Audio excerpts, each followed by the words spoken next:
Malaysia খুলে গেছে করতে কিন্তু সবাই যেতে গেনি, জি না, এগুলা নাই। মালয়েশিয়া যাওয়ার লাগে আপনার কিছু দক্ষতা বা কিছু জিনিস থাকা লাগবে, বৈশিষ্ট্য থাকা লাগবে। ওটা থেকে বোঝা যাবে যে আসলে আপনি মালয়েশিয়া যাওয়ার যোগ্য কিনা। প্রথমত হইলো আপনার শারীরিক এবং মানসিক প্রিপারেশন বা প্রস্তুতি থাকা লাগবে। কোন ধরনের প্রিপারেশন? শারীরিক সক্ষমতা থাকতে হইব, যে কাজ করতে পারেন ওইরকম শারীরিক সক্ষমতা থাকতে হইব। এখন যদি আপনি খুব বেশি হ্যাংলা পাতলা হন, আপনি চলতে গেলে 10টা উষ্টা খাইন, তাহলে তো আপনার দেখা যেত না। এই টাইপের যদি হন তাহলে আপনি প্রথমে ক্যান্সেল। আর একটা বিষয় হলো ধৈর্য সহকারে কাজ করার মানসিকতা, ওগুলো হলো মানসিক শক্তি।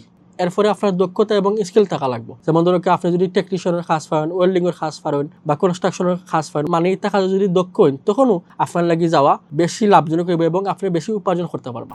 দক্ষ না হইলে কিন্তু আপনি কম উপার্জন করবা আর তেমন প্রফিট করতে পারতা না, একটু কষ্ট বেশি হয়ে যাবে আপনার।